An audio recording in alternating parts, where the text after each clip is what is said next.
Good evening. Good evening. I want to thank you for being so humble and nice, considerate to come out here and listen to what I have to say. But what I have to say is mine. It was never mine. It's ours. I never believed that I would find myself in front of an audience having to talk about a subject that we all once knew. A subject that is as old as creation. And if you want to see what I'm talking about, we have to just take a look at the zoo. The zookeeper doesn't feed the gorilla the food of the polar bear. Am I right? So how come we eat the food of everybody?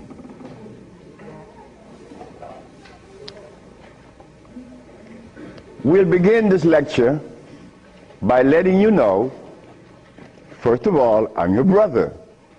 No more, no less than you. I can't be smarter than you. That's impossible. We have the same amount of brain cells. So how was I privileged to be navigated to this information? I don't know. I don't even question myself. I just like to live. As a little boy, I hated school. That is the truth. I didn't go to school. I didn't like school. I didn't like to comb my hair. I didn't like a whole lot of things. I didn't like money. I was 12 years of age. I was Seventh-day Adventist. Corby Brown. We left that afternoon from the church. It was the 13th Sabbath. I said, Kirby, how did you like the lecture? I didn't. I said, why you didn't, Kirby? Because they talk about Solomon. I want money. I said, Kirby, but when you have wisdom, you have everything. Well, I don't know what wisdom is now, nor then, but I knew that money was not my pursuit.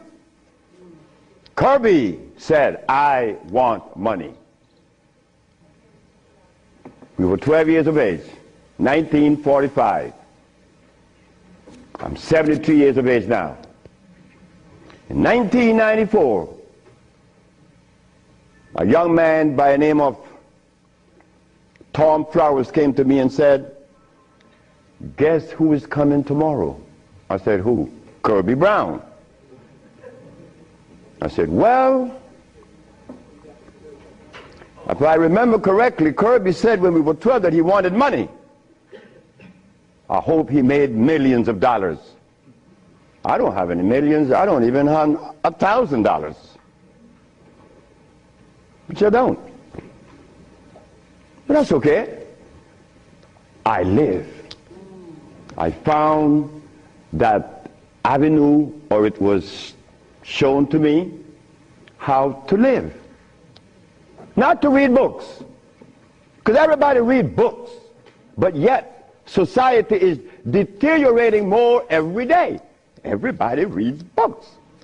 The brother called the other day on the radio and said that he asked about corn, right?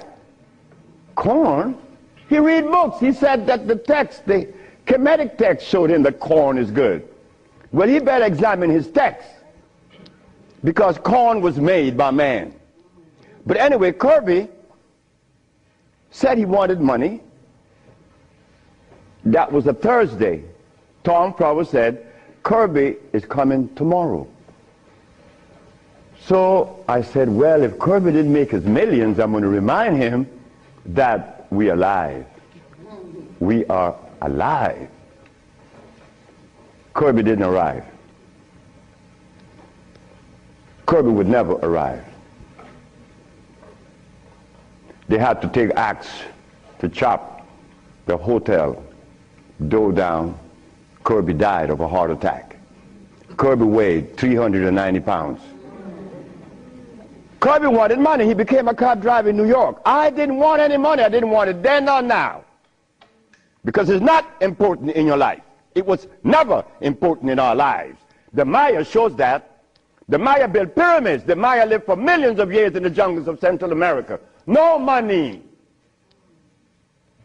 The Africans? How long did we live in Africa without money? Since creation. Now they tell us we need money to fight AIDS. Brothers and sisters, we are at a deficit, a tremendous deficit, a deficit that if we do not pay attention, I'm glad I did. I'm glad I did, because I remained that obedient boy that just lost his mama 4 days ago.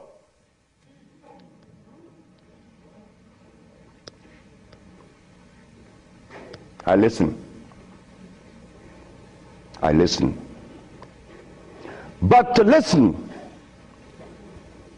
you can't have a philosophy in your head. If you have a philosophy in your head, you cannot listen to anyone. I was there. I was a Seventh-day Adventist. I listened to no one but those things that came from the church. Well, if I was to listen to the church today, the Seventh-day Adventists, I'd be eating tofu. I'll be sick. You see? I'll be eating tofu. If I had gone to school, I would have become a medical scientist. I wouldn't have been able to cure AIDS, because they do not. They don't cure AIDS. If I had listened to all of the philosophies of Europe, I would have never been able to find the answer to the cure of diseases.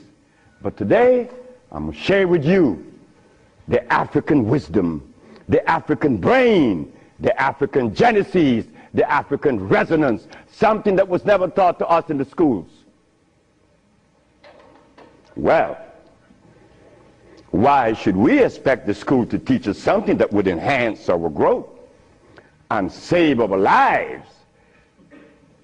Why should the school teach you that? When in history has there ever been examples to show that one race of people is indebted to another? That has never been. Then you tell me that the white man is a bigot. The white man was never a bigot. He was never a discriminator. The white man is a person that obeys the first law of nature. Self-preservation is the first law of nature. So the white man, whenever he proceeds to preserve his race, and we sit back and say he's a bigot, it's only because we have lost it and we don't even know how to get ourselves out of this mess. I'm one of them. I'm you standing here. But one day it was to be that your brother would be shown something that would change the profile of things. I left my country, where I was born then. In 1953 to New Orleans, I became a merchant seaman. I was 20 years of age. As a merchant seaman, I became an engineer 5 years later. I'm a steam engineer. Don't ask me how I did that, because that's going to baffle you, because I've never been to school, and I don't read books. I don't read books now, nobody's book. I'm not even going to read my own.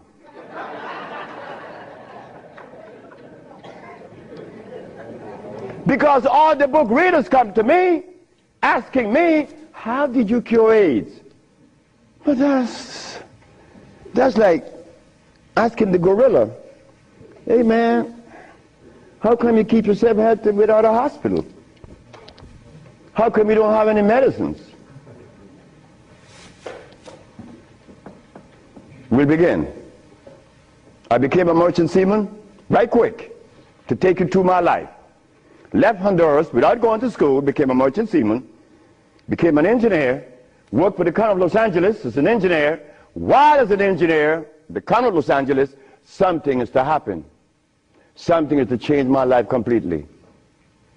First, it was a Mexican. The Mexican said to me,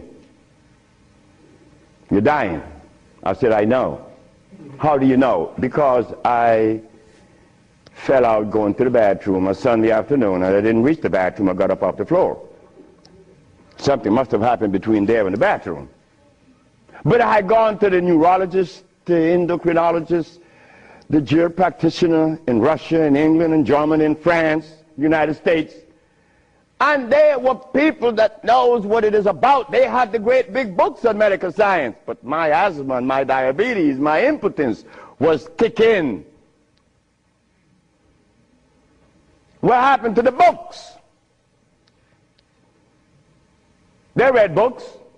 All the physicians that treated this boy read books of all kinds. Nothing happened. I goes to Mexico, and the Mexican have a goat in his house. Every 5 words it was bad, bad. And I'm looking around. The Mexican said, "The goat bothering you?" I said, "No." "You're dying because you are disobedient." Then he brought the Holy Bible. "Honor thy mother and thy father, that thy days may be long upon the land." That's in the Bible, isn't it? But how could we honor our mother and our fathers when we don't even know what they were about? You don't tell that to an elephant, to honor his mother, because when he's born, he follows his mother and watch what his mother eats. Do you and I know what our mothers ate in Africa? We don't know, yet we dialogue. We dialogue on this level of intelligence because I know Plato, I know Aristotle, I know all about Diogenes, but you don't know what your mama ate. So everything that you talk about means absolutely nothing. So you see where they have us at a deficit? That's why we need each other's. Now, when I became an engineer, the Mexican said, "Stop eating. Don't eat anything." For how long? 3 months. I said, "Are you crazy?" He said, "No, you nuts."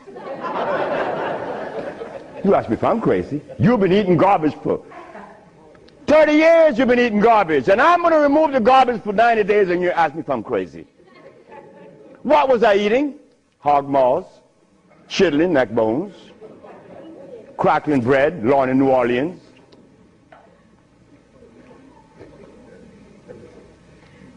Eggs, because the grown-ups told me when my penis wasn't getting hard, eat eggs, drink raw eggs.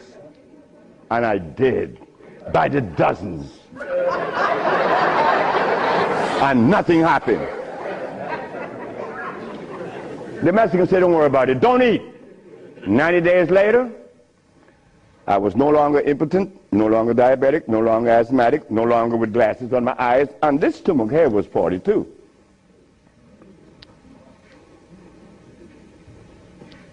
What happened to the science that the physicians were using, medical science? It didn't work, isn't it? But it worked with me. The herbs work with me. This Bible says,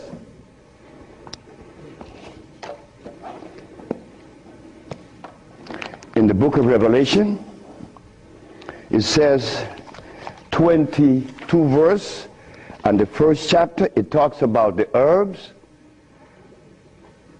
for medicine. Am I right?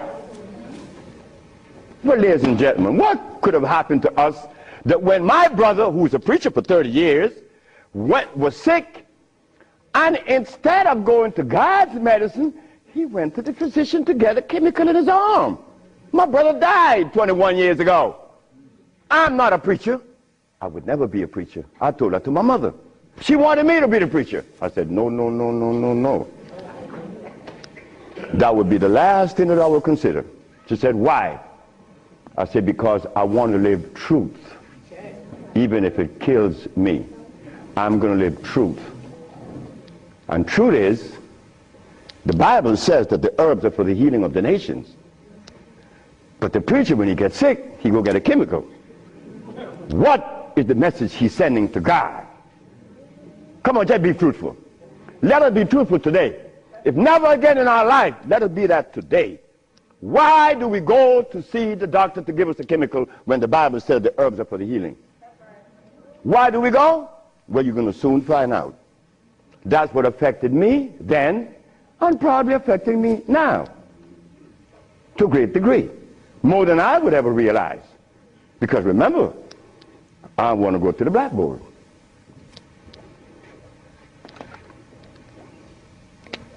Roughly speaking, Africa. Way overhead we put America.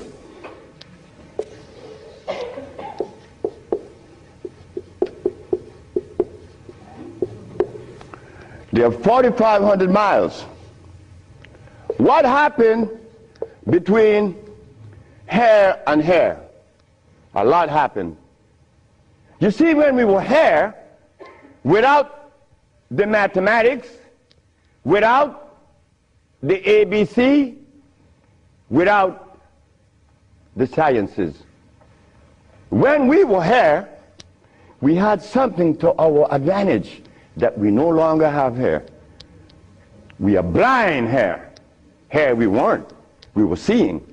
Why? Because God provided us with everything we needed here. And none of it was comfrey or rice and beans. There were no tofu. There were no soy there. There were no cows. And there were no hogs, no chicken. There were no flour. Those things didn't come from Africa. You see, rice and beans and flour and cheese and meat and the starch that you eat, they all came from right here, from a laboratory.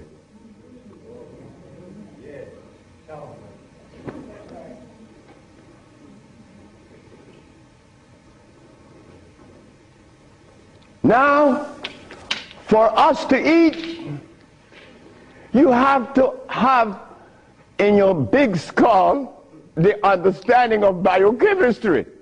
But when we were here, we didn't have to know anything about biochemistry. Why? Because God doesn't make poisons. You see, God doesn't make carrots. Well, let me put it here. Stop the garbage. Anytime someone tells you that tofu is good for you, that someone that just gave that information to you has one eye open. But he's confident that when he tells you to eat carrots and you drink it, you have both closed. So a one-eyed man is king where everybody's blind. But the one that recommends the tofu is only half seeing. He's blind. He got one eye open only. But he doesn't know it. Example. Before we get into the real lecture, pull this out. This is how people take privileges on us. They don't care about us. They bring us information that, oh God, that's why the rest of the world laugh at us. Because they know that we have both eyes closed. Here it is. Moringa. Moringa has 23 times the iron in spinach. Spinach has iron? No, because spinach, let me take my time because there's a whole lot of information. I don't want to jog it up. Anything that has a pH of 7 plus is alkaline. Anything that has less, 5, 4, 3, 2, 1, is acid.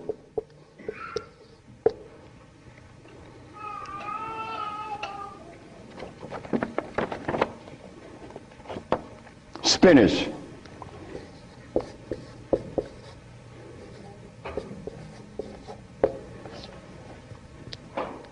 Acid. Why compare moringa with spinach?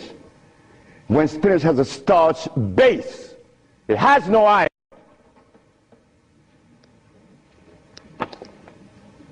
7 times the calcium in milk. Milk has calcium. Well, I stopped drinking milk 42 years ago, and I could fall on my knees. You drink milk with moringa, because they said to mix it with milk and some pages hair, you're not going to fall on your knees at 73. You're going to leave your knees down there. 11 times vitamin A that you find in carrots. Carrots has vitamin A. Carrots belongs on the acid side of life.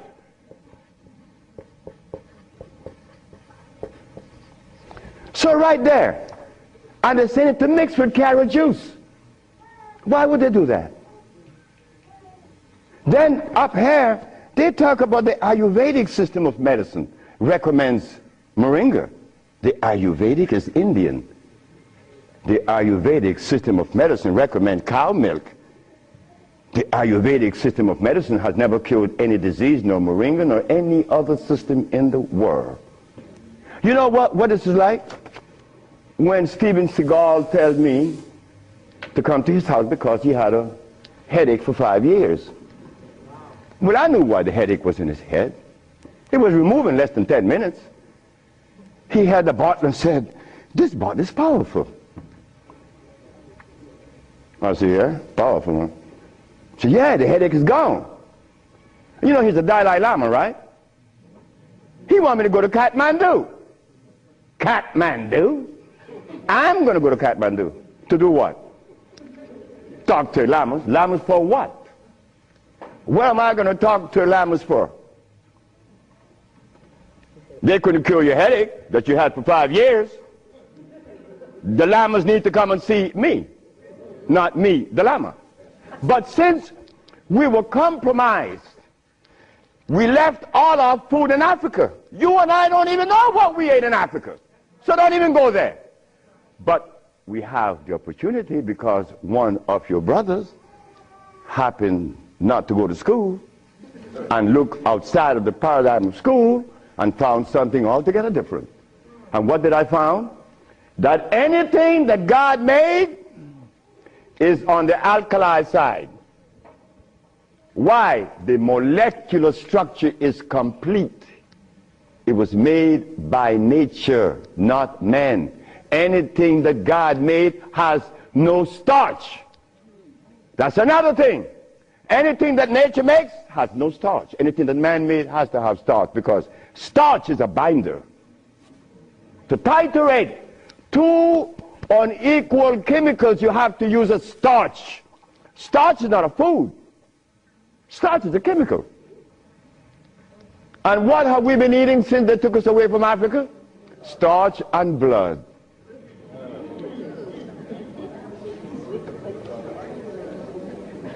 Starch and blood.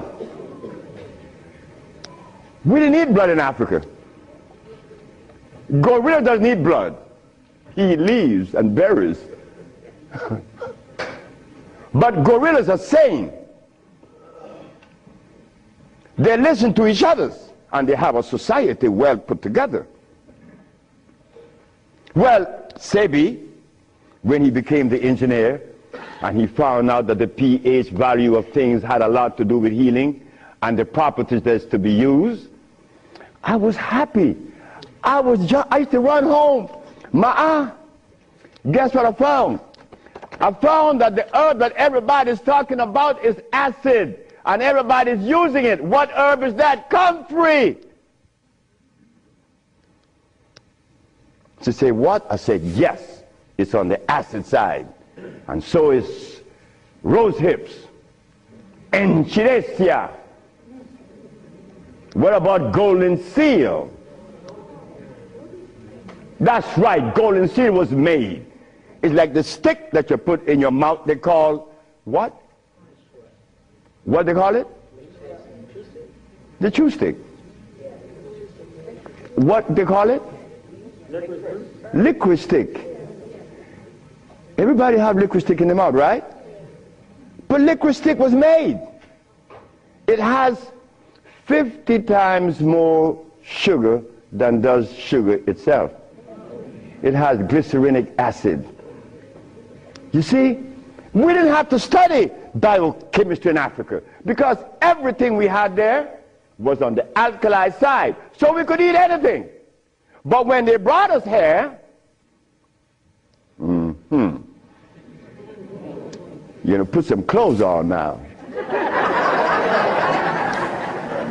And after they put the clothes on you, come here, boy, you got to get in front of this classroom. You have to learn this ABC stuff. But hold it now. Gorilla doesn't take the cubs to be trained by polar bears. Gorillas train her own cubs. The gorilla way. But no, you and I, our parents couldn't do better. They had to take us to the school because they wanted to save us, you know, protect us, because that's mother. Mother doesn't want child to suffer. So mother was shown that if child didn't go to school, they'd be illiterate, and the society is made up where you must go to school if you want to buy a Mercedes. But in our society, school, what you mean by school? We don't have such animal. We build things. And those who've been to school can't even build the pyramids today. Not in Honduras, not to mention the pyramids in Mexico. They're 4 times the size of the pyramids in Egypt. Oh yes. I know Ben joking and didn't talk about that. But that's okay. Because he need help like I need help. We all need help. So the school that we thought was going to be so equitable, so useful, has become a deterrent. Because those that have been to school doesn't cure anything. How did I learn and I didn't go to school? Easy. You know, we baby-aged kids, we don't die. Right? We do it. I'm not wiser than you. I may be more mischievous than you. I know that because I do some mischievousness that you would not believe. But anyway, as an engineer, I went to work one night and I began to test herbs. And I began to see that all the herbs that you guys are using are acid, every single last one of them, except for burdock, yellow dock. They're natural herbs. And the other one, which is the red clover, that's a natural herb. You know, they're alkali. They're very good. So I began by compounding herbs from all over the world. And lo and behold, a blind man was killed named Mr. Fredericks. Then the Japanese, Fred Takashita's wife, was killed of endometriosis. She had a baby. She was never supposed to have a baby. It's a white lady from Utah. My boss brought his daughter and his brother with ulcers. They were cured. The boss came to me one afternoon and said, "So you're going to leave me?" I said, "Yep." He said, "You're going to leave me? On your resume, you said that you didn't go to school.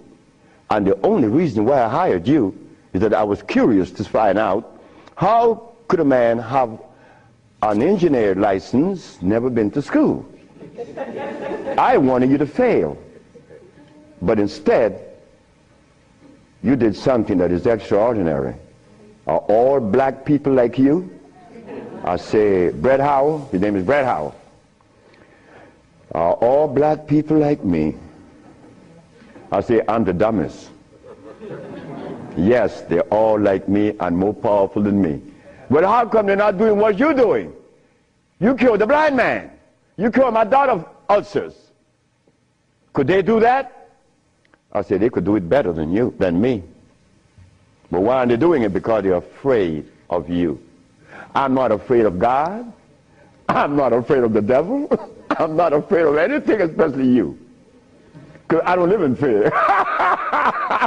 So I say, "Brett Howell, the black man of America is afraid of you white people because you guys made him afraid of you. And you should not feel good about that. It's not about me hating white people, loving black or hating black. It's about understanding. Nobody's going to help us but us. Nobody in this world, whether white, black, Chinese, or Arab, could help us it's impossible for them to help us. Why? Because they don't know us. They don't have our genetic predisposition. Look, as a Christian, I used to eat pork. Of course I eat pork, and I love it. But as a Muslim, I eat lamb, which is 10 times worse than pork.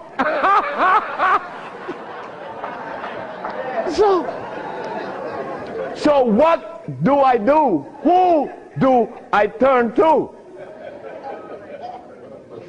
So after I quit my job, the boss said, wait just a minute, because I think you're crazy. You're leaving your job as a steam engineer in 1980, when herbs in 1980, I'm making $2,900 a month. I'm going to leave my job with 10 years seniority to come after some herb that you didn't like. Why did I do this? I had to do it.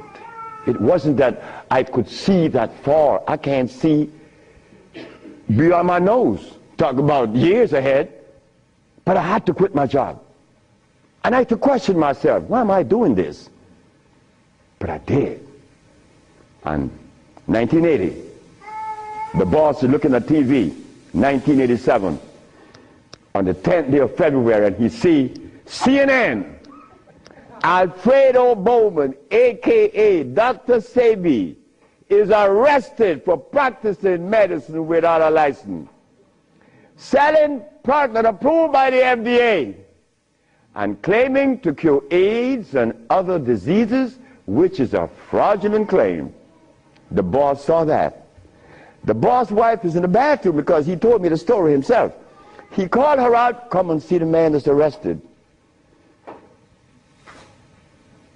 If he says he cure AIDS, I know he cure AIDS, because Bret Howard knew that I would never compromise myself to a lie. When I talk, I know what I said is not true, but I also know that in America, you could also be dead right.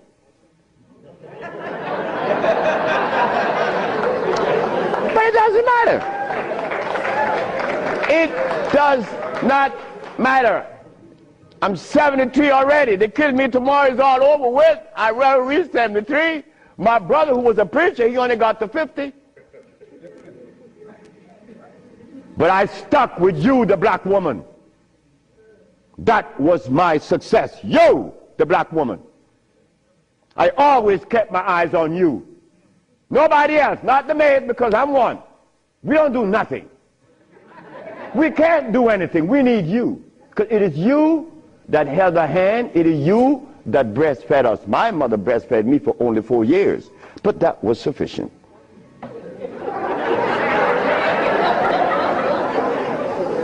In 1962, two statements was made in a barbershop.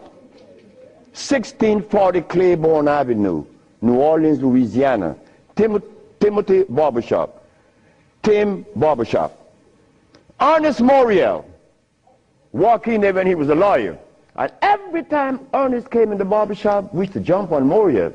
I mean, we used to kick him around the place. Moriel said, you see you niggas? One day, I'm going to become mayor. And I'm going to remember you, Alfredo. That's me. The big mouth. I'm going to have you in jail. Ernest became the mayor of New Orleans. I was in Los Angeles, and the most hurting thing in my life was when I heard that Moriel had passed with asthma, a disease that I used to suffer with, that I was cured of in Mexico, and that I have addressed so many times. Moriel died. Ernest Moriel. Then another statement was made by me in that same barbershop. I said that I would give the black woman a gift. Brother said, Logan said, Sapphire? I said, yes, Sapphire, your mama. I said, she was the first, you came out of her. She held your hand. She teach you everything about the basic things of life, and then she cut you loose. Now she worth nothing. She's Sapphire. I'm going to give her a gift. 1962, that statement was made. But 1962, I was sick. I had asthma, I had diabetes, I was impotent, I had everything under the sun. But in 1964, I was cured, and years went by. Then I found out this is the gift to the black woman. The healing that I found is in your hands now, black woman. Yes, it's in your hands. So in 1987, I was arrested. And while I was in jail, I was the happiest man in the world. Because when I was 40 years of age, I was going to work, and I passed by Miss Louise Wright house on my right, and I made a statement: I'm going to help humanity. And here it is. 1987 is the showdown. I was arrested. All of the people in New York that were healers, I don't need to call their name. They said, yeah. They got the big mouth. They were angry with me because I put an ad in the Village Voice and the Amsterdam News and the New York Post. AIDS has been cured by the USHA Research Institute. And we specialize in cures for leukemia, sickle cell, impotence, blindness, cancer, and others. Well, after all, I did it. Shouldn't I advertise it? You should be glad your brother's doing that. Because now you have a chance to share in the bounty, right? That's the way I felt. So I'm in jail and I'm wondering, how is the American Medical Association going to escape from this one? You see, in the past, herbalists, when they talk, shh, gotta be quiet. Gotta talk under the table, because the physician may get you. The FDA gonna get you. But we seem to forget the one basic thing. When they remove us from Africa, did they bring our food with us? Did they? Well, how could the FDA have such kind of power over us now? Come on now, just wake up to it. So I stood in jail thinking, how am I going to do this one? This is going to be a heavy number, but it's nice because I wanted this moment. I wasn't going to back down. What you mean, back down? I'm representing some black woman. I never had a father. I never had a man in my confines to tell me something. No, I never had a stepdaddy. I had a woman. And then another woman, my grandmother. My great-great-grandmother lived to 124. Her name was Elizabeth. And she lived 70 years without a man. My great-grandmother lived 112. She lived 68 years without a man. My grandmother died at 100. And she lived 50 years without a man. My mother died 5 days ago. And she racked up 40. My mother died while I was coming to see you. I didn't turn back. You know why? The relationship with me and my mother was one of love. And she would have never wanted me to be there. My brother told my mother when I was about 10 years ago, he told her, yeah, you didn't like me. You didn't give me any love. You didn't give Fred any love either. That's me.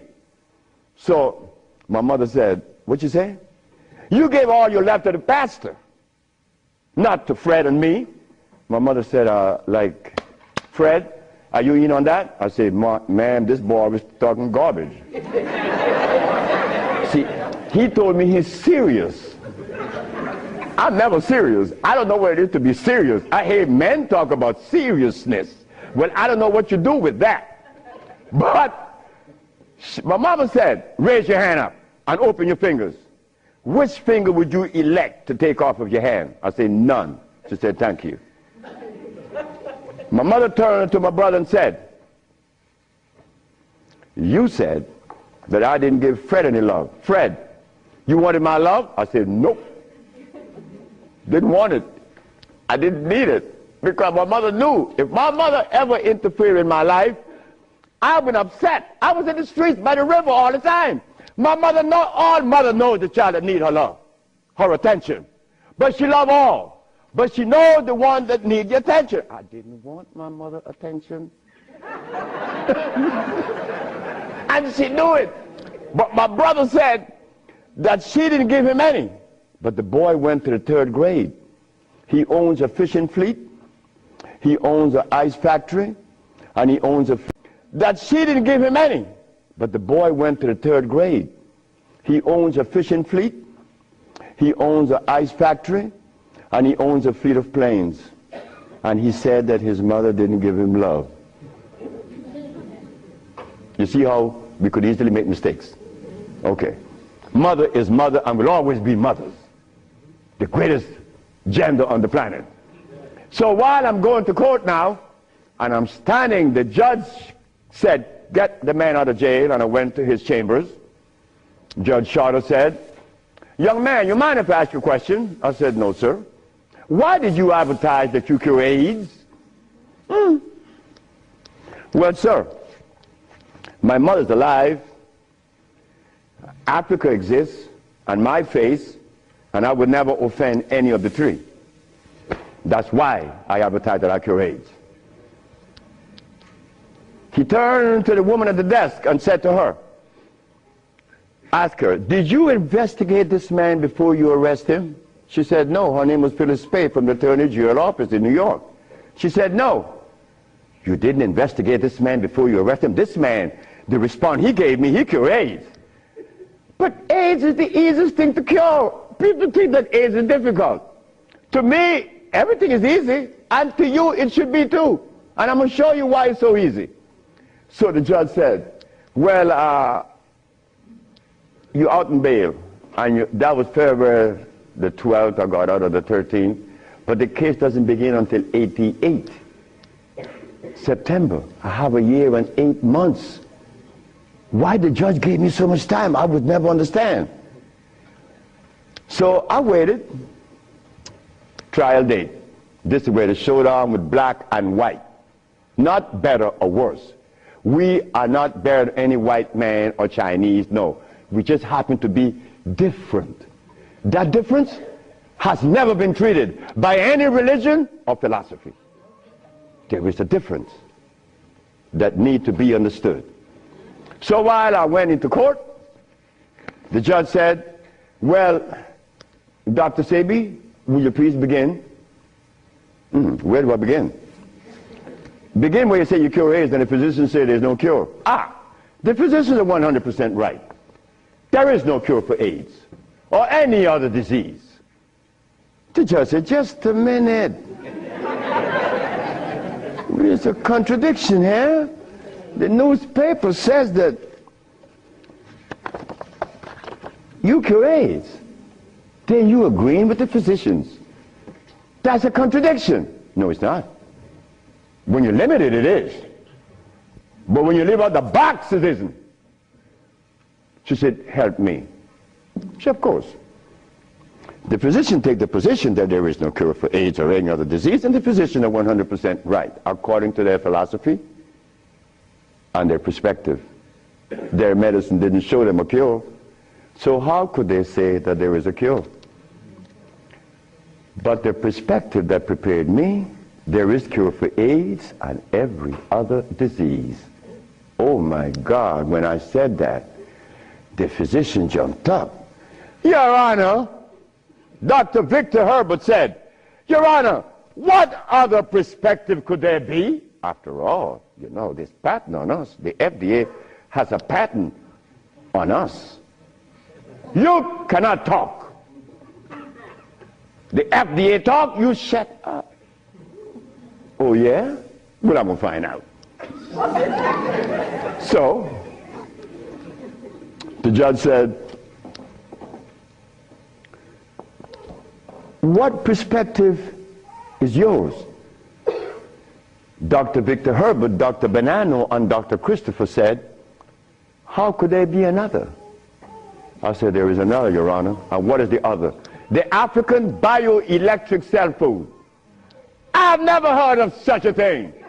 That's what the physician said. He had never heard of the African bioelectric cell food. I said, of course. But we have to remind the good physician that he have not heard of a whole lot of other things.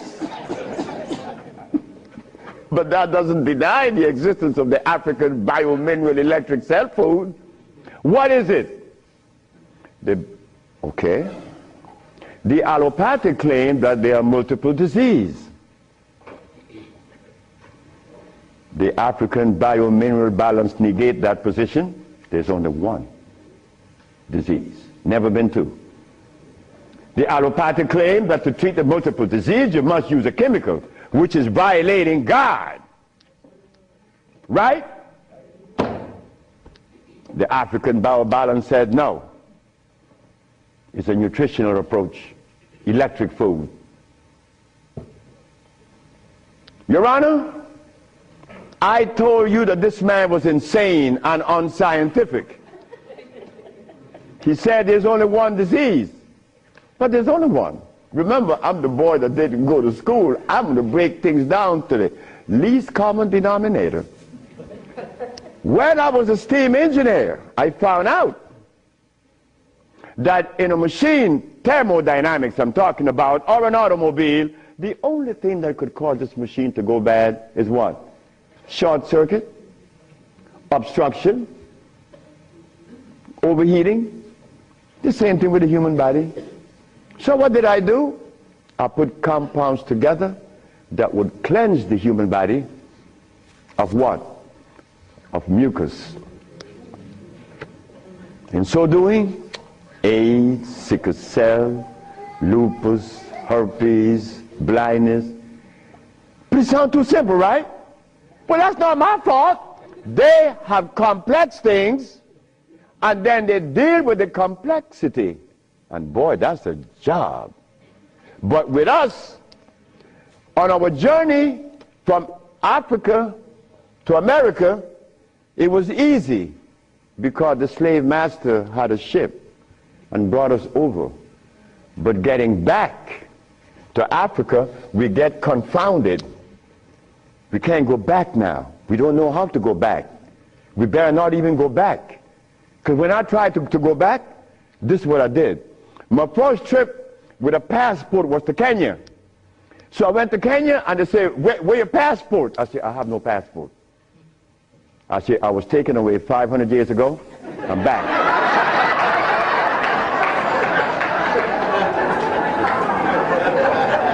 When I left, I didn't have any passport. So why are you asking for a passport now? Is a passport African? Put him one side. They put me one side and sent me back out. But you think that was bad? That was a bad way. May I have that? I go to Africa. I go with my wife and I said, well, boy, I'm happy. Girl, we're going to liberate Africa. We're going to do something for mother country. I go and I saw Dr. Parinyatwa in Zimbabwe. I said, Dr. Parinyatwa, I think your problems are over with. Not only Zimbabwe, all of Africa. Here is Hospital Vicente di Antoni, is an Italian hospital. Department of Blood and Laboratories. Oswald Zavala, HIV positive on the 25th of November of 1993.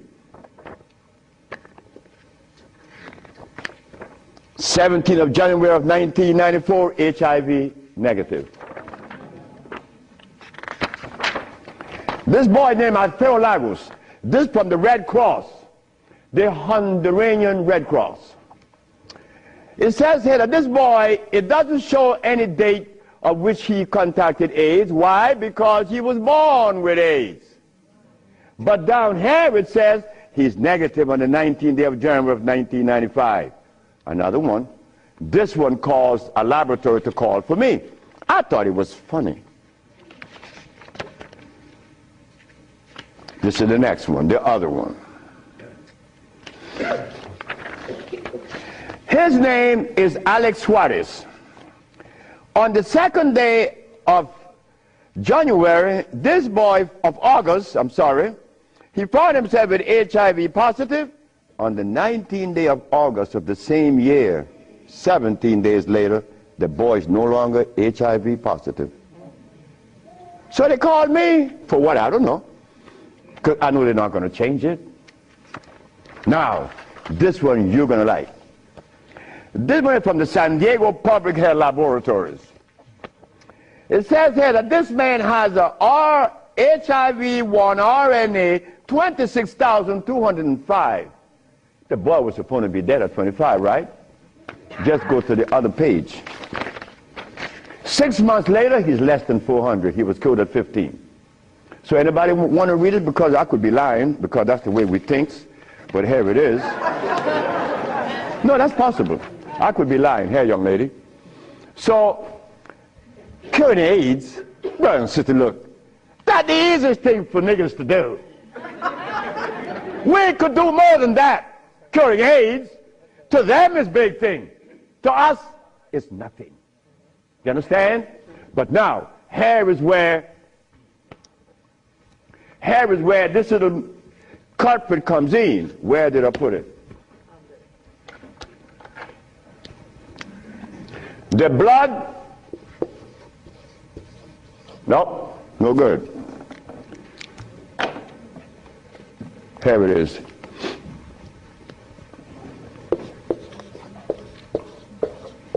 Blood and starch.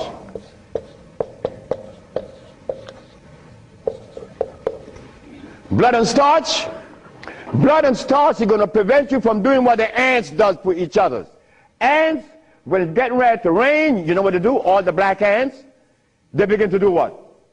Cut the leaves and take them to their little nests. Ants doesn't eat leaves. They eat the mycelia that grows on the leaves with the temperature. They are farmers, but they provide when it rains. Red ants does the same. But we black people, we can't do that. Because when your brother showed the world that he cured AIDS, why didn't the African countries jump on it? All the African people eat is blood and starch, nothing else. But that is the Africa that you and I dream about. The Africa that we want to save. The Africa that we all love. I found out that there isn't a president in Africa that is interested in the cure for AIDS.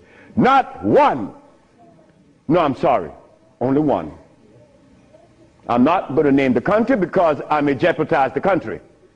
Because the one thing I learned, that when you begin to talk favorable about a country or individual, they're going to soon get him. That is a fact. So I cannot talk about the country that said to Dr. Sebi, Dr. Sebi, whenever you want to return to Africa and begin this new empire, you have 5,000 acres of land and 6 hot springs. I don't need anything else. Hot springs? 5 hot springs with 5,000 acres of land? We could grow food. We could make the best dress. I said, sir, I am not going to come to your country unless I'm able to grow marijuana. He said, marijuana? He said, wait just a minute. He said, I can't do that. I said, well, the compounds I've been giving your nephew that was autistic, that now is talking, was marijuana. And as for you is concerned, when I came here, you weren't walking. You were dying. Now you're running up the steps in the presidency. Yes, marijuana. That's a God's product. That's not cigarettes. You see what happened? My brother used to smoke cigarettes, but my brother didn't know that the tobacco that he was smoking was artificial. God didn't make that. But marijuana, God did make that. So it must have been a good reason why I was told in school that everything God made is good. Well, I know that. I live that. And I always will smoke it for as long as I live. Why? Because I have that right. I have that right. It's not everybody that uses it, from autism to arthritis, is cured, because everything that God made is good. So as I go to Africa, all happy, I came back with my tail between my legs, because ain't happening. It ain't gonna happen. They're not interested in that. But the one thing I noticed today and yesterday, and you may have heard it, President Clinton and Sanjay Gupta, they found the end of AIDS. How could they find the end of AIDS when they have not found the end of diabetes, the end for sickle cell, the end for any disease? But they're going to tell us that they're going to bypass these lesser diseases and jump on the major one, and they got the cure for it.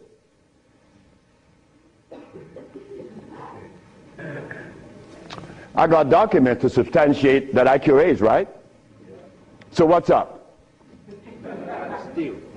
What's up? Well, I'm going to show you what's up. When I was in Zimbabwe, the Department of Health said, why do you come to us saying that you could help us? And your leaders in America didn't help you. My leaders in America? What do you mean by that?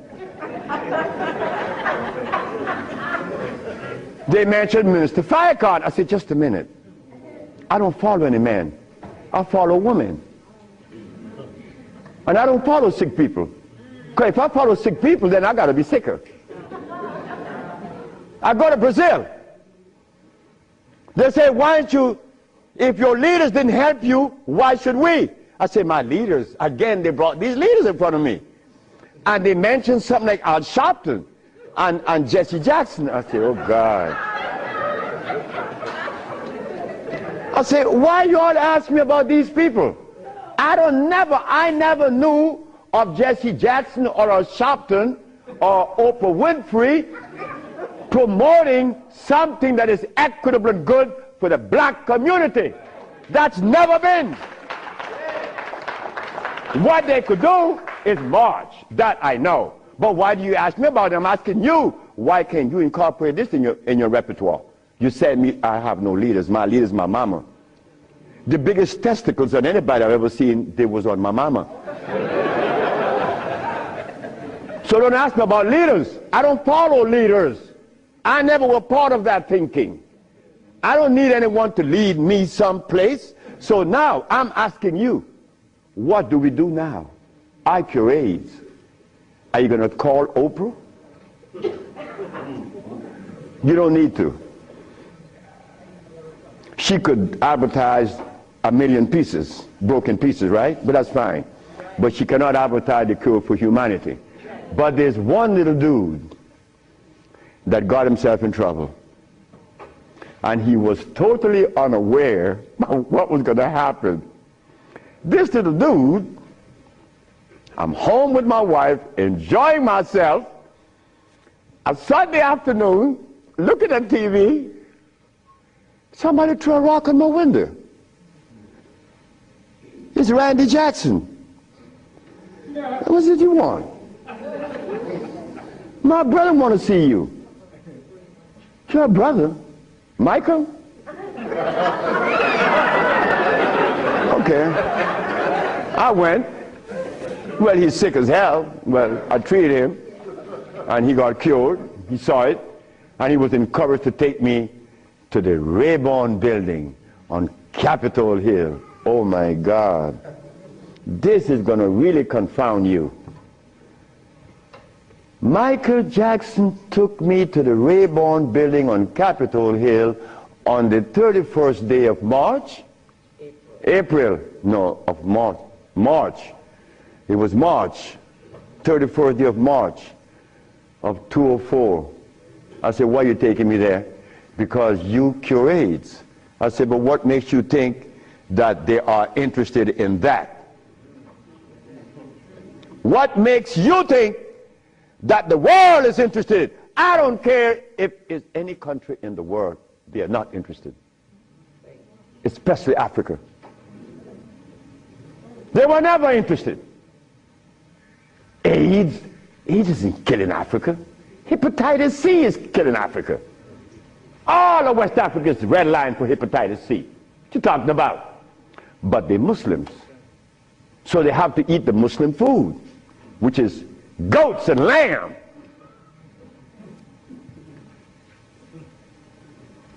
Go tell them that the Arabs play food, which is goats and lamb.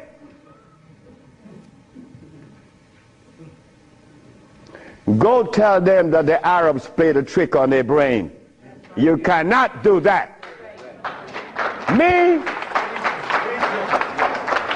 I remain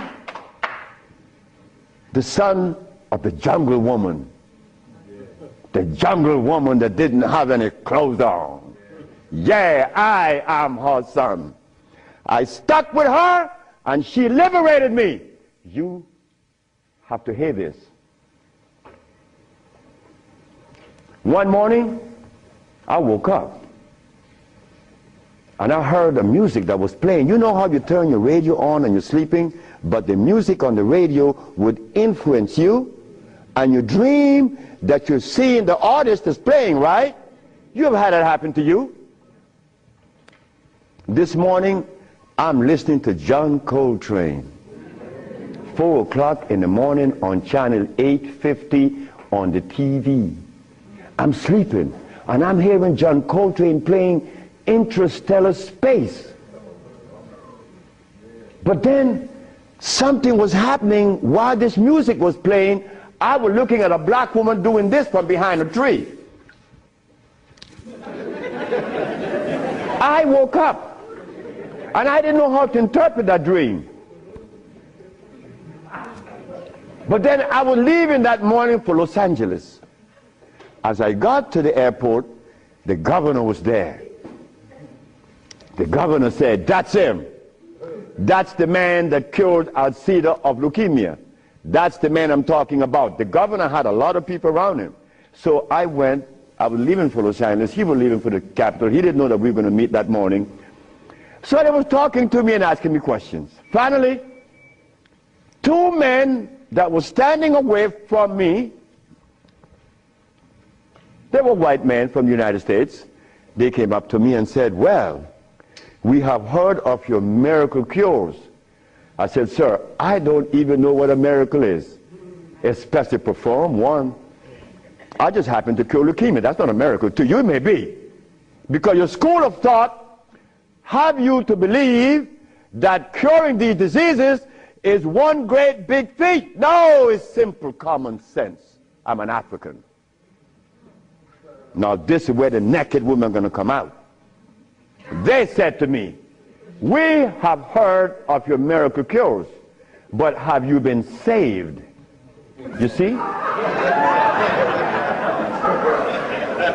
Right there, I consider that an imposition.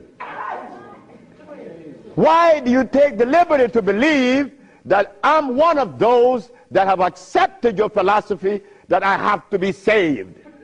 I say, from what? The man politely answered and said, "From your sins, of course." I said, "Wait just a minute." I said, "You know, man, while you guys were standing over there, I said," and I looked at you both, and I said, "Two very intelligent young men. But now I have to question that." He said, "Why?" I said, "Well, because the color of my skin should have prevented you from asking me that question, have I been saved?" He said, "What does the color of your skin have to do with anything?" I say, "It has to do with everything. I am the son of a woman that was taken away from the forest of Africa. To begin with, she didn't have any clothes on. But she didn't have any alcohol. And she didn't have any prostitution. And she didn't have any supermarkets. And she didn't have a hospital. And she didn't need anything that God didn't make. And she didn't have any money. So all these things constitute sin. So my mother in the jungles was sinless. How did I become sinful?" You cut it out. You stop that. We have to begin to change our diet, because this diet here of blood and starch is all we eat. That is all we eat. And then with this diet of blood and starch, which confounds the hormonal structure, we have the nerve to tell each other's brother, you were wrong. I'm wrong. I mean, where did you get that from? I'm wrong. You've been eating blood and starch, and you're going to tell me I'm wrong. No. We got to stop it. Because the blood and starch is why I couldn't penetrate Africa. So, you forgot, right? I'm in the Rayborn building. Who is present? Sheila Jackson Lee from Texas, right? John Conyers, Illinois. Or Detroit? Jesse Jackson Jr. from the House of Appropriation. Our most beloved President Bush. No, we have to give him credit. And no African government ever given me the privilege to practice herbology. Bush did. Bush appropriated $5 billion to fight AIDS in Africa, right? And the African government didn't appropriate one dime. They didn't want their brother to do it for free. So Bush stands out way above there. Bush gave $5 billion, and Jesse Jackson Jr. is there. So when I go to the podium and I say, fellas, y'all don't have to look for the cure of AIDS anymore. Here it is. Jesse Jackson Jr. did this.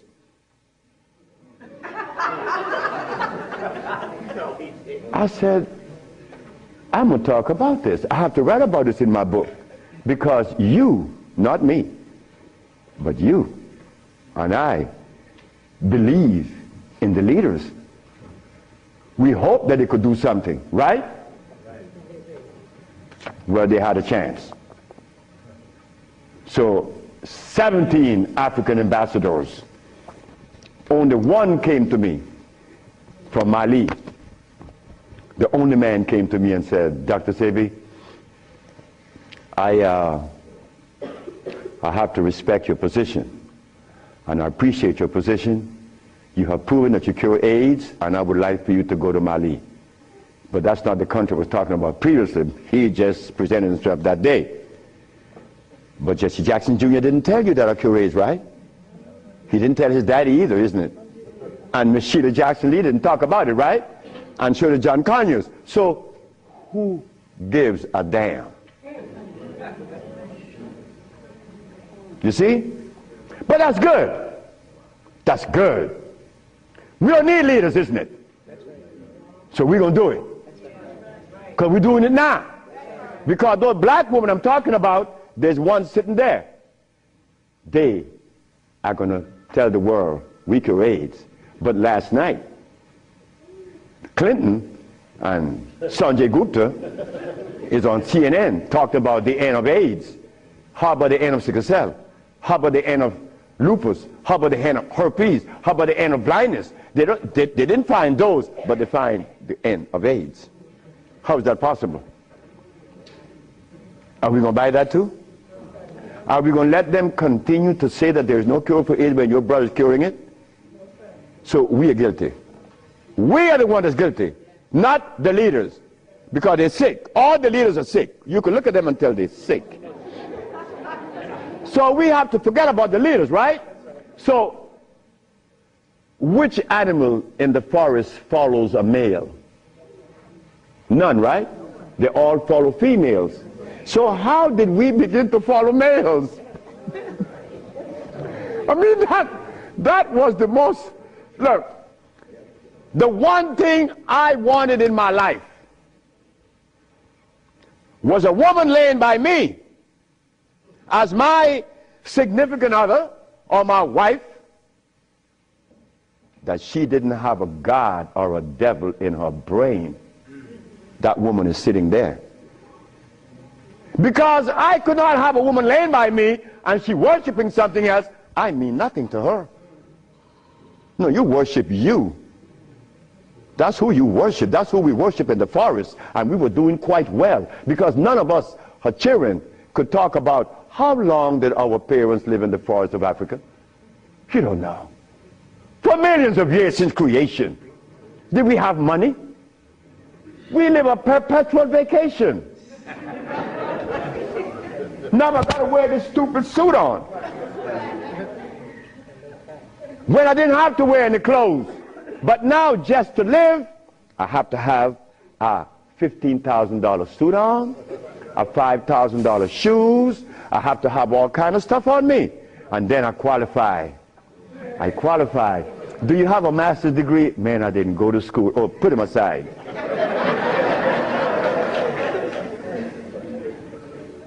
So in essence, there's no one on this planet that is interested in the cure for any disease. None of the leaders, none of those who are talking, they are not interested. It was simple. It was understanding that is alkalinity that cures, not acidity. And any healer that comes to you with these things, like adding carrots, like moringa, it says here, one of the things that I are careful with, it says here, if you add carrot juice with it, it's going to help you. But just a minute, carrot was made by some dude in Holland. It's very acid. So this moringa knows that you have both eyes closed, so I could sell you anything. We don't want that anymore. We don't want to tell stories anymore. We don't want to protect the stories anymore. But you see what happened? When you have been healing or call yourself a healer for 20 or 30 years using comfrey and rose hips and recommending tofu, and someone come on the set and says that you may not be quite right, man, you get off there. You begin to get crazy. You begin to go crazy on that person because you have invested 30 years and people know you, and now you can't turn back and say, I was wrong. Well, I was wrong. And it was one little lady, 94 years of age, named Mrs. Holloman. I was along with the rest of the healers. I was reading these books by Jethro Kloss, Alma Hutchins, Indian Herbology of North America, Myers, Christopher, also this other named Shooks. And they all have calcium in it, so I had to believe that, right? And I went to Mrs. Holloman. I said, Mrs. Holloman, you got to drink carrot juice. She said, sit down, boy. I think you're crazy. I think you're out of your mind. I'm 94 years of age. I don't wear glasses. I don't need you to come and tell me to drink carrot juice because I know that carrot is a poison. I was in Rattan, the island of Rattan, and a woman was listening to me talk, and she asked me, what is the best breakfast in the morning? I said, I don't know. She said, a glass of hot water. I know she was right. The sister was right. So in essence, all of the hoopla about AIDS was just noise. We've been curing AIDS since 1984. Why didn't you know about it? The media didn't let you hear it, right? Jesse Jackson Jr. didn't talk about it, right? Well, I think in the book I have to mention his name because this is what's happening. They're lying to us. And we have to stop it. We have the cure for every disease in the world. We, the black race, is responsible. Not the white, not the Chinese, not the Arab. The Arab need help. They need help now. All Arabs need help. Because there's no way in the world where you find the highest incidence of eye problem like Arabia. Because they eat lamb. But could you go and tell an Arab to stop eating his lamb? It's like going to tell someone that uses cocaine, stop. Then you're crazy. Like going to Africa and tell a Maasai, hey Maasai, You only live 47 years, man, and you're going to die because you're eating raw blood and starch. He's going to chop your head off. And he should. Then we go to Guinea, and my wife came to me running. She said, the young man in there with his wife, he's 19. And she's complaining he's impotent. At 19, she said, yes. My wife came with it. What happened? We asked the boy, what does he eat? He eats cassava. Cassava.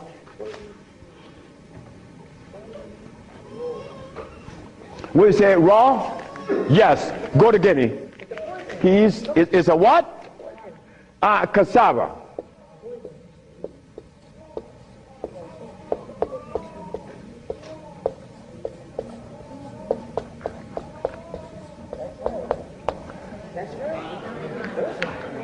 I want you to go to any African country and tell them, no, just ask them, please, why do you eat cassava? Oh, this is African. This is from history. Hey, African, I know you've been bamboozled too, because cassava is not a product of nature, nor of Africa. Cassava is a starch that needs the aid of a man to grow it. Cassava cannot grow by itself, and it has cyanide. But the cyanide has already affected the brain. He cannot think for himself. It's like talking to a Haitian or a Brazilian. In fact, the only country that I have ever visited that have people dark like me, but nobody in Brazil is black. Brazil.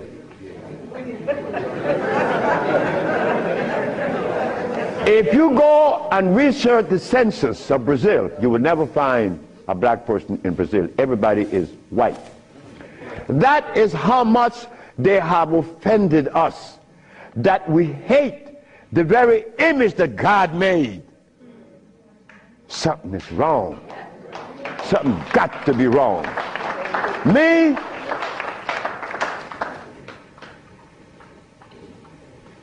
I was a very good Christian, and a very good Muslim, a very good Buddha.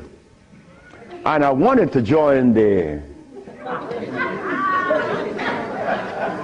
well, I don't want to mention it, but anyway, I was a good everything. But what I found, that they were feeding me the wrong food, and I had to deny all of them because they feed us garbage. There isn't a religion in the world that have fed the black race in America or anywhere in the world the food that is consistent with their cellular predisposition. So if you, my religion, is feeding me the wrong food, then what is the message you are sending? It's like putting gasoline in a diesel car. You would not get to South Philly.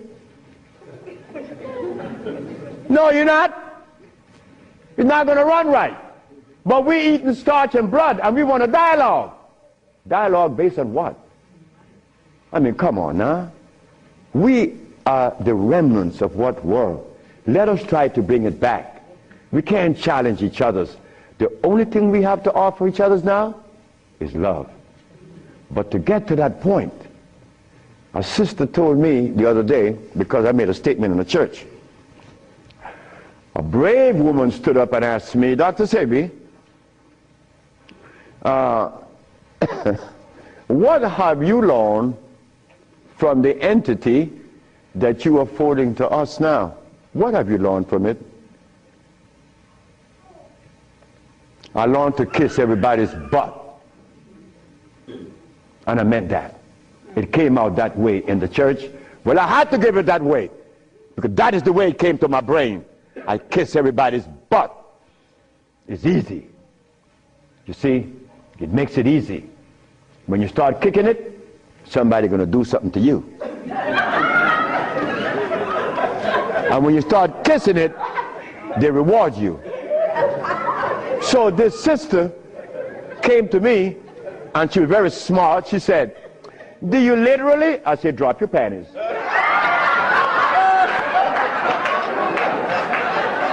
Well,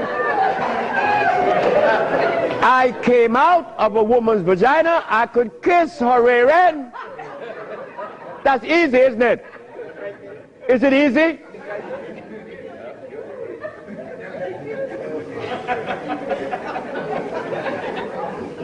See, I have no what you all call shame. I don't know what that is.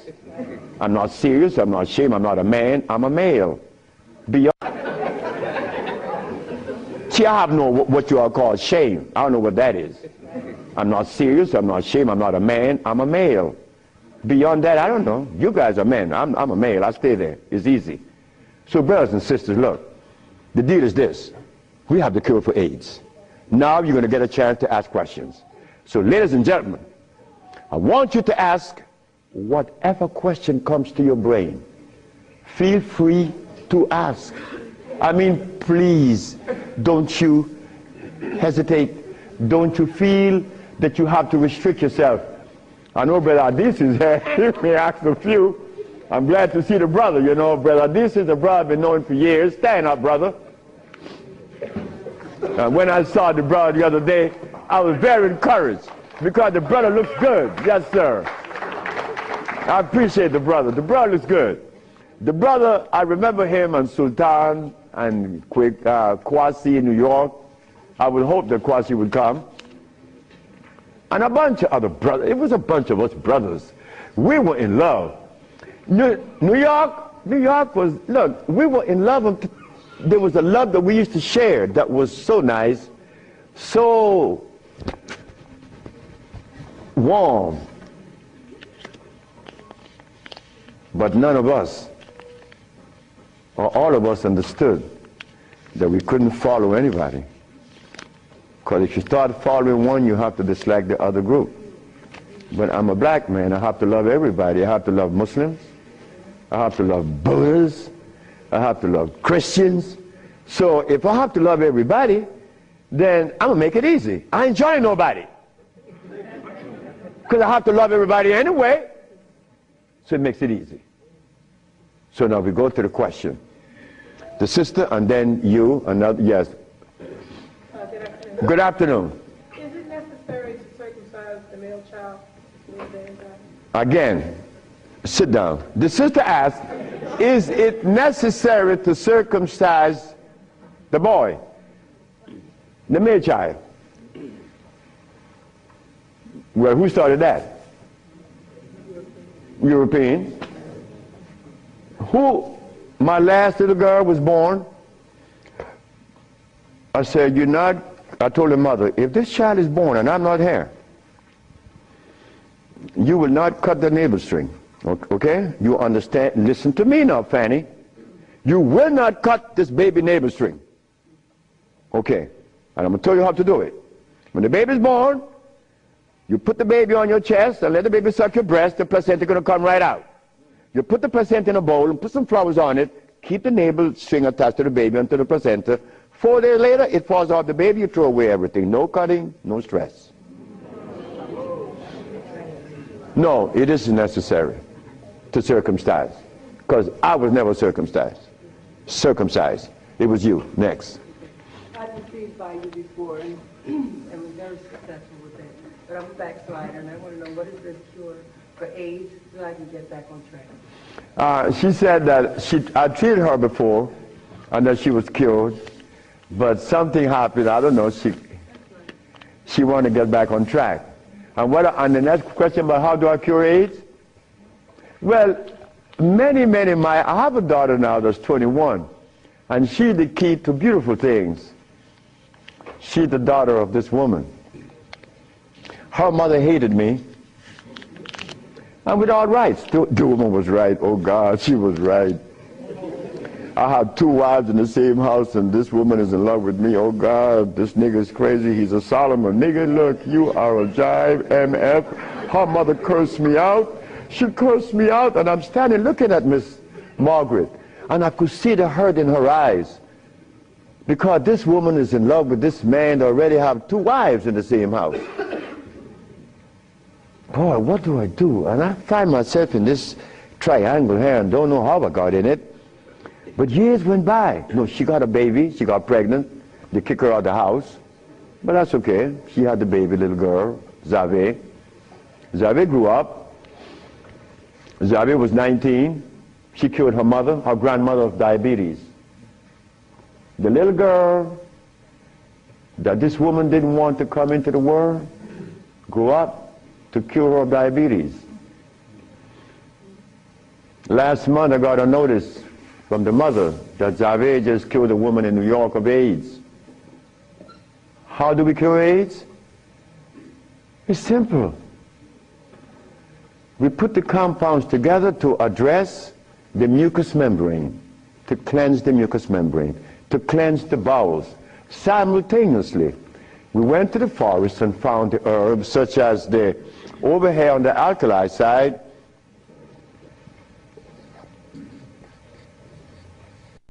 sarsaparilla is an herb that has the highest concentrate of iron. Fluorine, iron. Guaco, that is a plant that has, I thought I had a stick with me because I'm always chewing on it. This is guaco.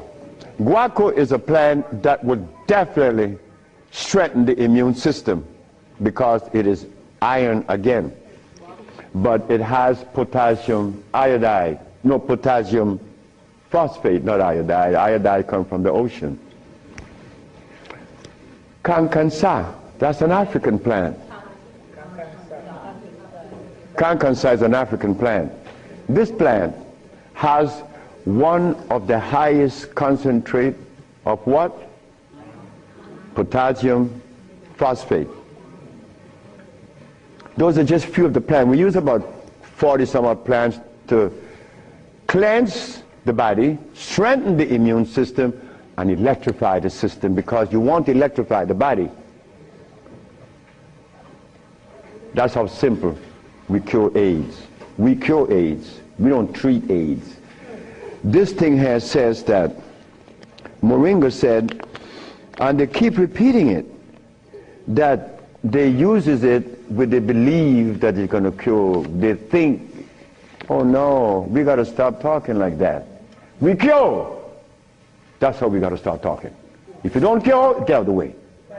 Because you're lying to people. Next question. The brother. Peace and blessing. I'm really enjoying your lecture, and my question is, when you see a client, what's your thought process?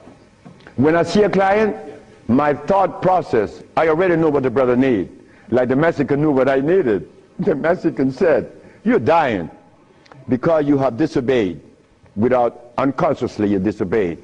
So when a brother comes to me, I already know what the brother needs.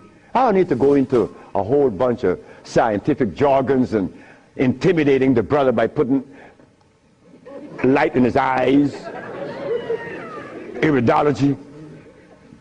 I don't do that. I don't do anything. I just give you what I know you need. People come to me for compound from Japan. She killed a woman in Japan named Kaoto Kita in Kobe. She never seen a woman. She was in hospice already. With cancer what? The lungs. There you go. Cancer of the lungs in hospice. She never seen a woman. In a month time, she's vacationing in Hawaii. Okay, there you got it. Yes. Her than you. Yes, the sister.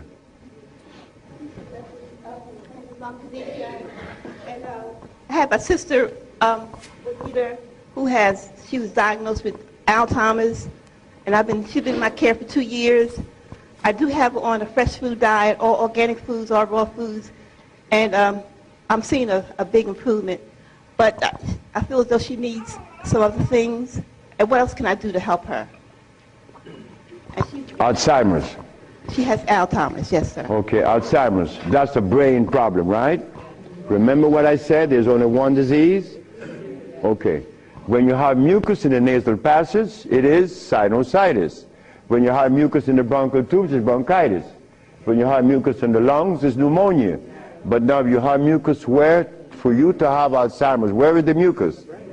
So we have to remove the mucus from out of the system, especially the brain, but then we have to feed the brain. That's where biochemistry comes into play.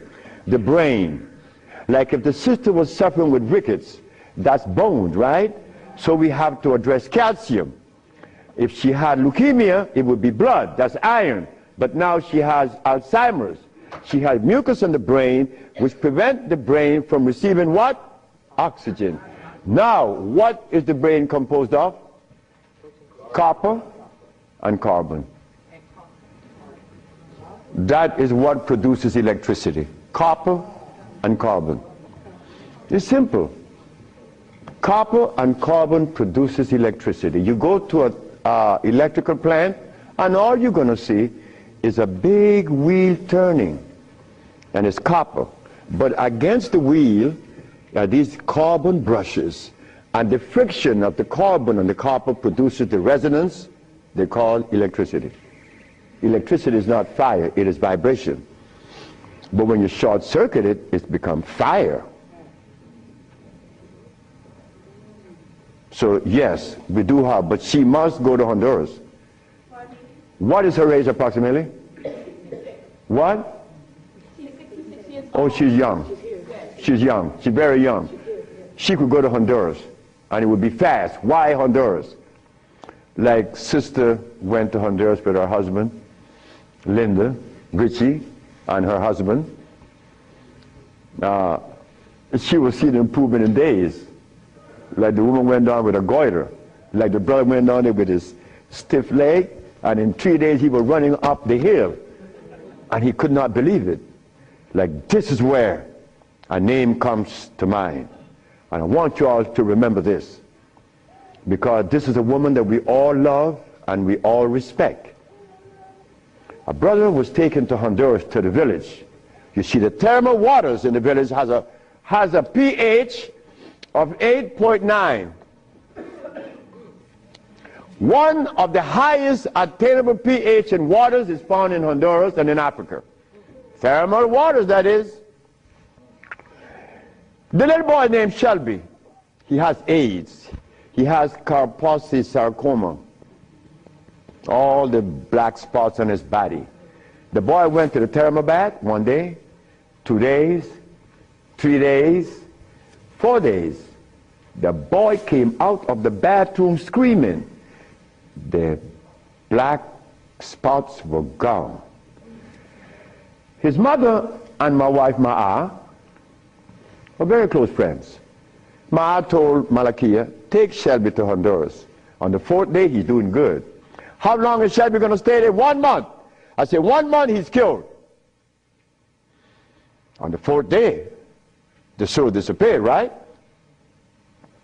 On the 10th day, he tell his mama, I want my passport. She said, for what? I want to go back to Los Angeles.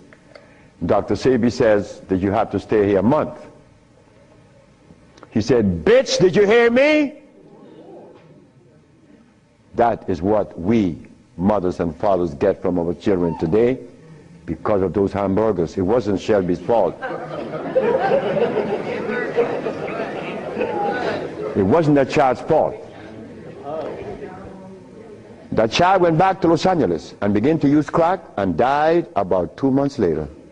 But Malakia is telling the sister that you all know very well about the incident. Present was Oprah Winfrey, and she said, she was telling the story to her aunt, which is Maya Angelou. Well, I'm nobody. I'm nobody anywhere in the world. I just happen to cure AIDS, but that means absolutely nothing. My son told me I messed up. I should have been a boxer in cracking people's jaws. I get millions of dollars. But the crack jaw come to you and they pay you pennies. So you are nobody, daddy. In this world of today, curing AIDS or any disease means absolutely nothing. I am not a famous person. I'm insignificant. So Miss Oprah Winfrey said, well, if he's that good, how come I haven't heard of him? Well,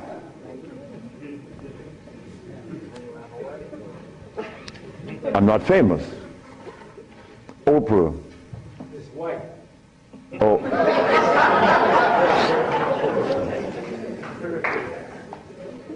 My book would be out in July. I know she's not going to advertise it, although she suffered embarrassment with 1 million broken pieces. But that's okay. We have to remember the blood and starch. So when you go home, you remember the blood and starch, because that prevents you from liking you, from loving yourself.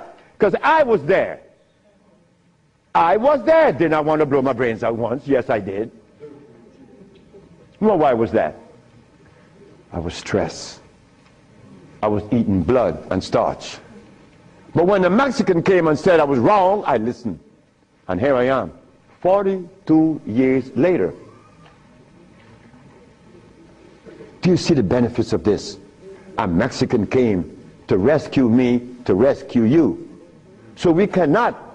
But wait, the other part of it is Africa.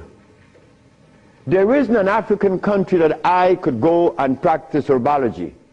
But why did Bush, who all of us think, or most of us think the man is bad, how come I could practice herbology in the United States?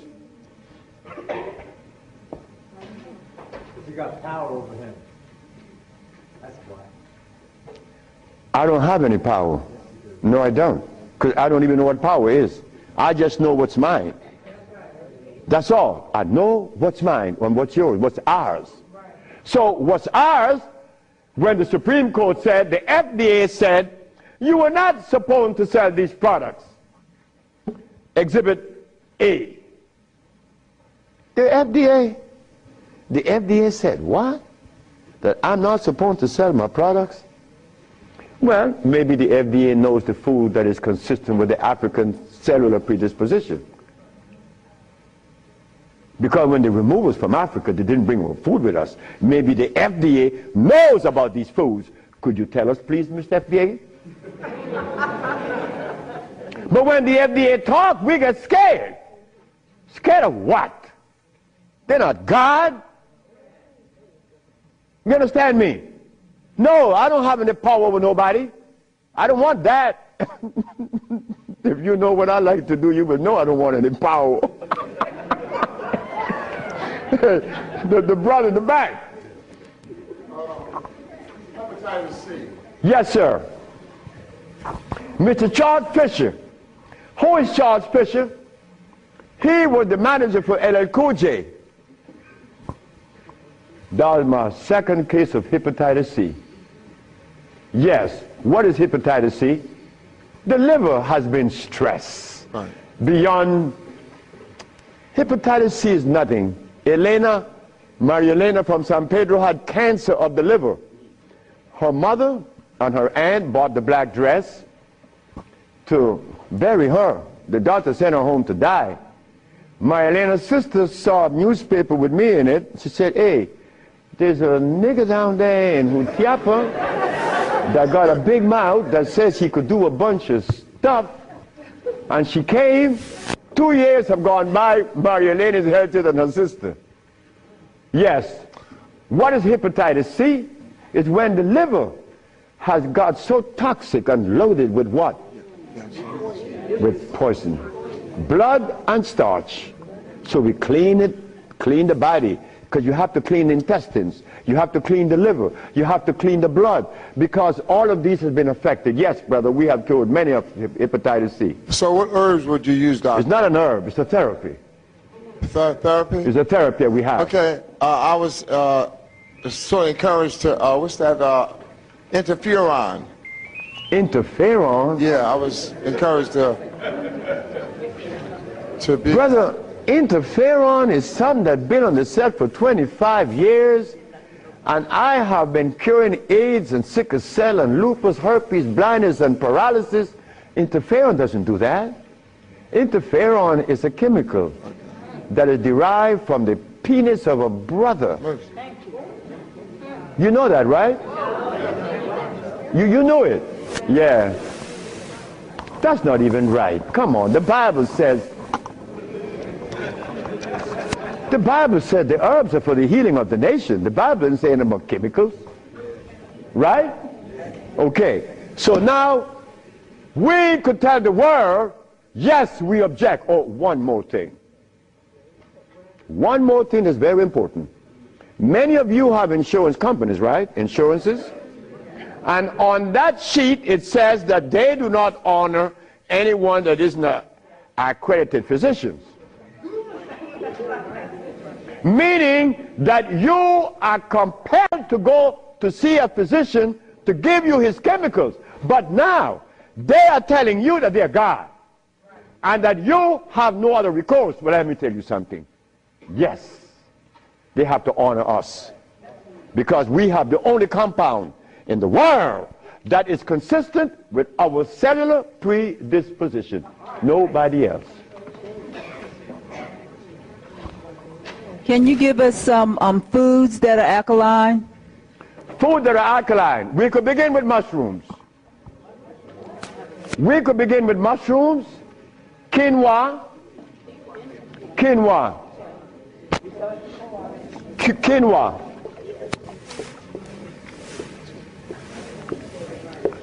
amaranth,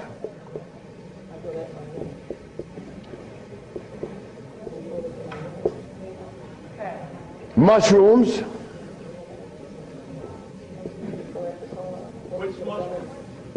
portobello, crimini, also oyster mushrooms. Many people are of the opinion that oyster mushrooms or mushrooms are fungus. What is a fungus? A fungus is something that grows on you and eats things up. Mushrooms are the product of mycelia. This is a network that nourishes.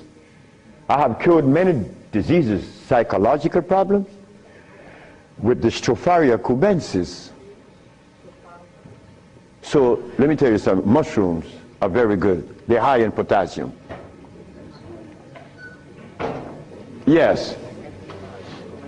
And then the next, wait.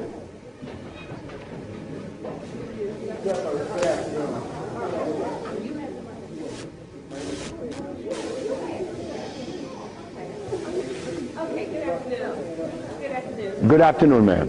I know the blood and the starches, two of the things you said that we should get rid of. I'm working really hard. I've gotten rid of the blood. I'm having a hard time with the starch. I just needed an idea of some things too. To substitute. Yeah, substitute. Well, and one more question, water.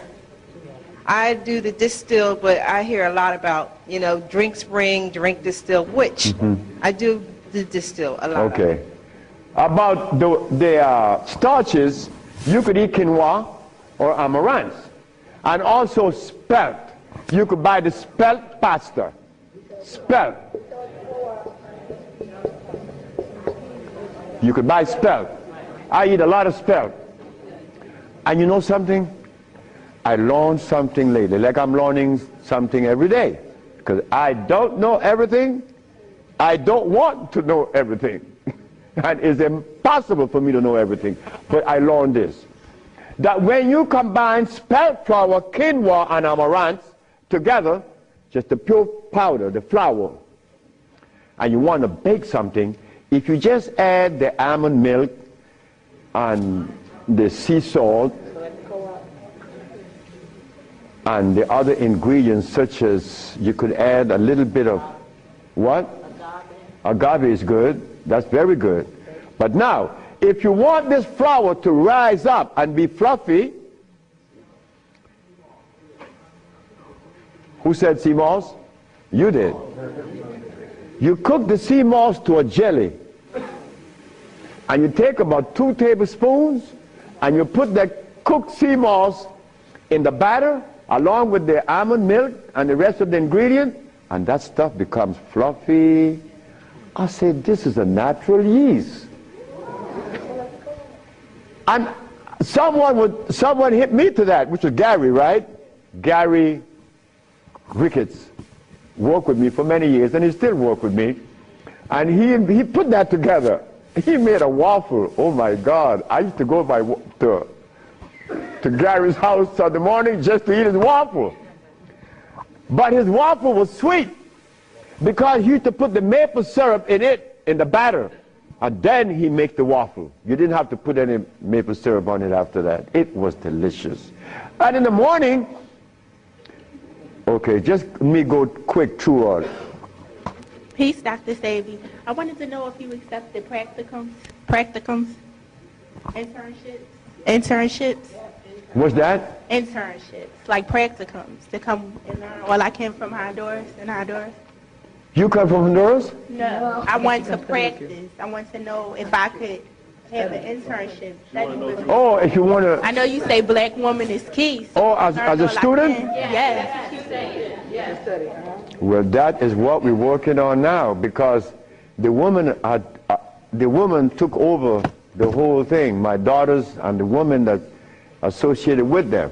And they would like many more sisters to join in, because I'm out of here. I want to go sit down by the river and smoke my dope. Well, can I get your information? What's that? Can I get your information? So wait, the sisters, give her your number, because she's the one that's in charge of that, and I'm quite sure that she's going to consider you. Okay. Wait, the brother is deciding. Hi. Thank you for coming. Yes. My name is Justine, and what I want to know is, how do you get rid of fear? How to get rid of fear? Yes, fear. Ha ha! There ain't a nigga in the world as scared as me. And you want me to tell you how to get rid of fear. Well, you know something about fear? Fear.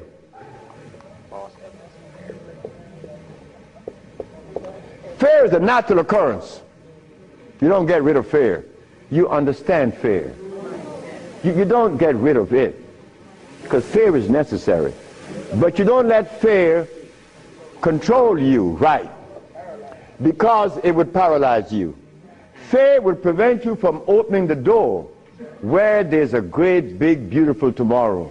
Fear, you see, when I was insane, to a greater extent than I am now, I was placed in a psychiatric ward in New Jersey.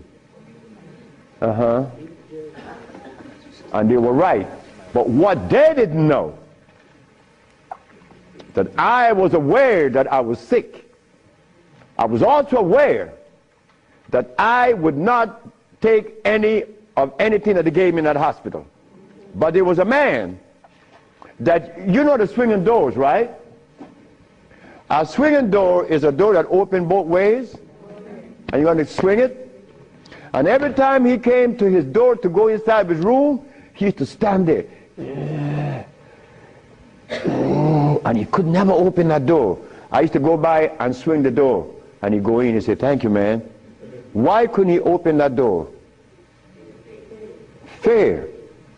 But once you open the door and you see this great big thing, fear is gone. A bright tomorrow, hey, I'm no longer in fear. But then comes another one that's going to trick you.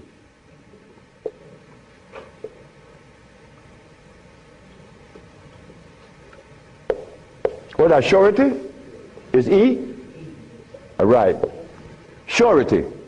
Surety make you do this. Yeah, I'm bad now, but there could be a quicksand there, and you're gone. So you learn that when you conquer fear, then you walk, but you test carefully. And if you conquer surety, then you go into the other one. And this time I'm going to really trick you. Power. Power gives you a freedom to execute, but not to violate. Because if you violate, even though you're in power, they will kill you. They did that to Nicolae Ceausescu, right? In Czechoslovakia. Because Nicolae Ceausescu wanted everyone to stop eating meat. Because he knew. But you don't change people overnight. They killed the man.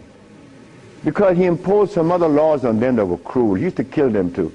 So power has to be understood, not to be misused. Then if you survive power, then you get the last one that's going to get you.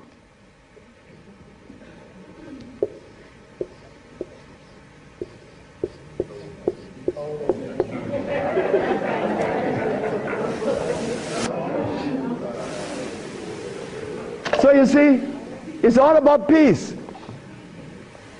I'm happy that I'm 73 years of age and that I'm happy, but I have to thank the Mexican. But when I go around my brother's 73, are you all right? I say, Marcel, that's the only one alive now. My age. I say, you asking me if I'm all right? No, man, I'm not all right. He's coughing. He got these back pains and stuff. And I say, you could do better than that, because you're only 72. I'm a year older than him. But he can't see beyond where he's at. And I shouldn't expect for him to make such a leap, because I didn't do it that way either. Because even after the Mexican had stopped me from eating the stuff, I went back cheating with some chicken. And one day I went by Brother Bill's Tennis, the Golden Bird. You all know the Golden Bird in LA, right? You remember that? And I bought some Golden Bird chicken. I ran home, and I look out the window, nobody's coming. and take it outside and spray the house, because they had these 4 black women. They were nosy. These black women were nosy. They always go up. What you have? You open the refrigerator, looking all around. They must have seen something in me. But these 4 black women were the one that stopped me from lying. Stop eating that chicken, the last thing. But here I am. And I'm happy to say that here I am. Because I want all my brothers to say, here I am, at 80 or 90. Because the man that healed me was 94, and he had 2 wives in Mexico. He was healthy, wore no glasses, and he was always laughing. He said, look, before you leave, remember this. Never you socialize with people that are serious. Serious people are sick. Because there's no reason to be serious. Because I cure AIDS and diabetes, I've proven that. And I'm not serious. I'm your brother. I want to play with you. I play with my wife all the time. I don't have no time to this other stuff. If this other stuff comes in, then something is wrong. Next question. Hi, Dr. Sebi. My question is, as a woman, how do you cure high blood pressure and rapid hair loss? High blood pressure and what? Rapid hair loss. Rapid hair loss? Hair. Or hair? Hair loss. High blood pressure. High blood pressure is easy. Just stop eating. Where we have the product to remove the pressure immediately. People go down to Honduras, and in less than 3 days, the pressure's down. The man just came from Caymans. That's right, Caymans. Grand Caymans. He came down with high blood pressure, diabetes, and impotent. A young brother, 52. 3 days later, man, my pressure is down. Dr. Sebi, my pressure is down. I say, yes, I know that. What's the problem there? Why are you so amazed? 5 days later, my sugar is gone. I don't have no more sugar. And then, on the 10th day, he come with his girlfriend telling me.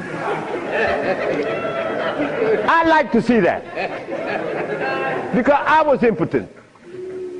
And these old folks in Honduras was telling me to drink eggs and wine and meat, cheese, butter. And the Mexicans say, you're crazy. Stop eating, and you can get all the sex you want. Stop eating, and it happened. So brothers, if you're in trouble, stop eating. And there's a product outside, they call it Viento. Brother, I don't care how much in deficit you are, you will be out in less than 24 hours. I know. I have to be abreast with that because my wife is 20 years younger than me. I can't allow this woman to get ahead of me. You understand? And she looks good and she's youthful. So I have to maintain energy. And I want all of you brothers to understand that that stuff that we eat, wait. Just draw this for you, that we will see what it is I'm talking about. Because this is important.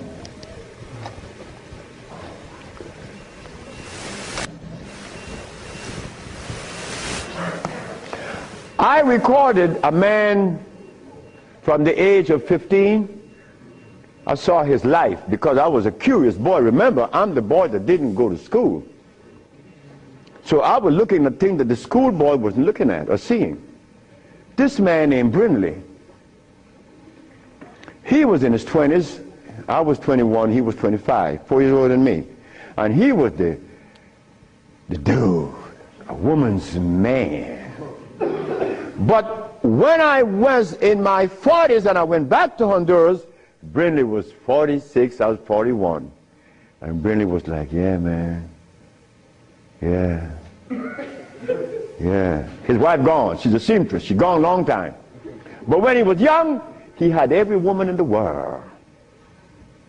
I said, Brindley, what happened? Man, you know, I'm old now. I said, hey, nigga, you're 46. I'm 41. There again, what is old? What is old? Old is when you get to my age. 73, nigga, you old. Sure, I'm old. If I had a big belly on me, and I wore these glasses, and I was hooked up to a machine, and no woman want an old sick man beside her. So brothers, look, stop eating blood. Because when you get to my age, you want to be healthy. You want to be playing with her, right? Sure you do. Why not? She's your companion. You want to play and laugh with this woman. Brindley couldn't. Why? You see, this stuff right here.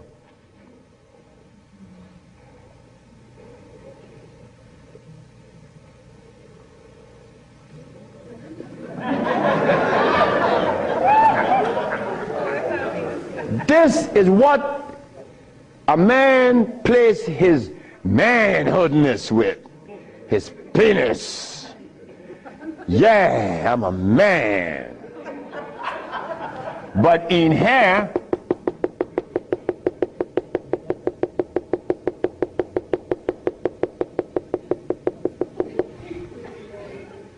to keep this penis erected, these little orifices, they call veins and the rest, has to be opened for the blood to flow, or else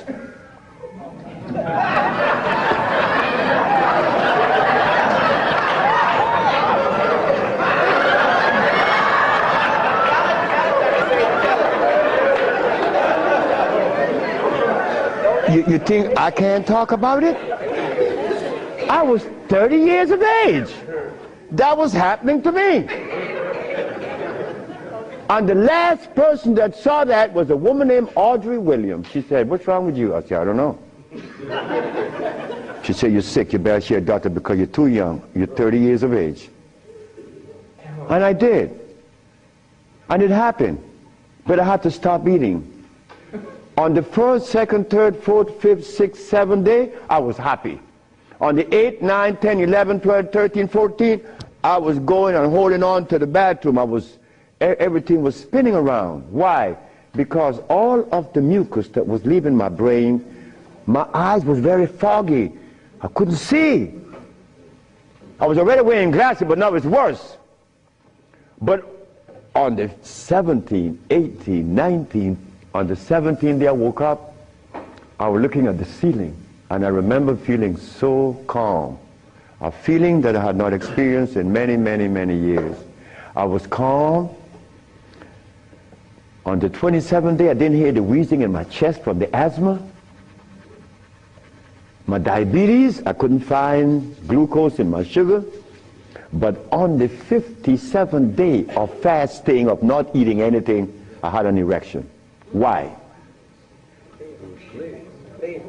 Why? Aha! They drain out. It drained out because I was taking these herbs and drinking water. Taking these herbs and juice and drinking water. And the body got a chance to do what? cleanse itself. You see, it's easy to bring back that happiness that we could love, that we could share,